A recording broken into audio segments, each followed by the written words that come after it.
Táilte rúh go dtí teach mór Indreabhán, is mis Róisín Raifeartaigh. Thug mé an roiig ó habbair bhfeicfidh dhúinn, agus thugad an uais le Bhearna, ó chun déanamh mí ngolach darug na leo, agus thugad an níos cruach Foras, said hiún me go fóinníor thula maicho, idir gan I fliúd nach lár seach, mar a bhí ag Ealaín I dtacha pobail uio, agus agard lagú le Bearna. Smáithain tú go dó go cún rio, chuid tuairis chuaigh,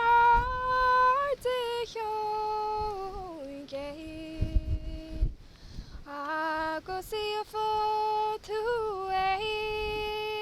ag teachta thugad sa ród, mar bheadh an gáil sa riocht na glóide. Diaidh do linn agus is dhúinn, scorbe pac a chuaigh lúis is agus éirúd ar máis san áflaithis go bhá, agus agard lagú le Bearna. Diaidh suas go daimid chun siú, is go bhfuil siú don bapa, is go bhfuil leis thacha pobail uio, agus agard lagú le Bearna.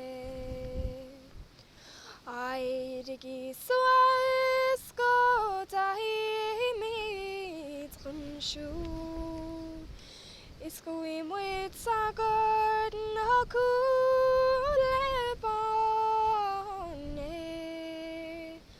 Adimí wing a réir, is nach bhfuil go héag, mar go bhfuil sealach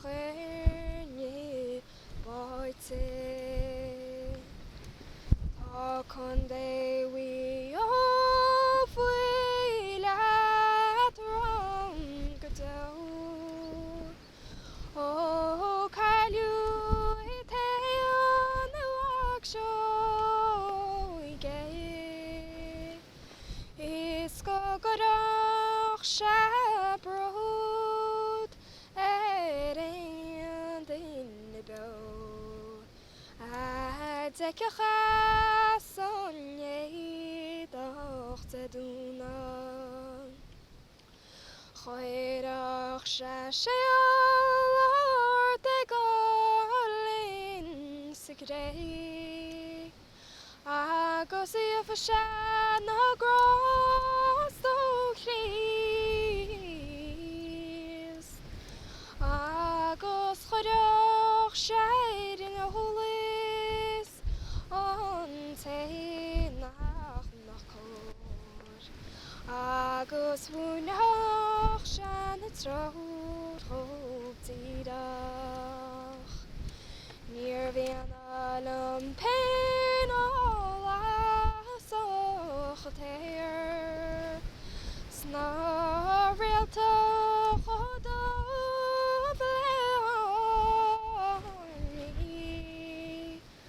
on a dalrú on grain sa Ealaín ó caidú ceann seasta na háite tá páidir is créasá dá spolséach in an áid go riad na glóide scanna muide chuid sa gré nó go míní tar scéal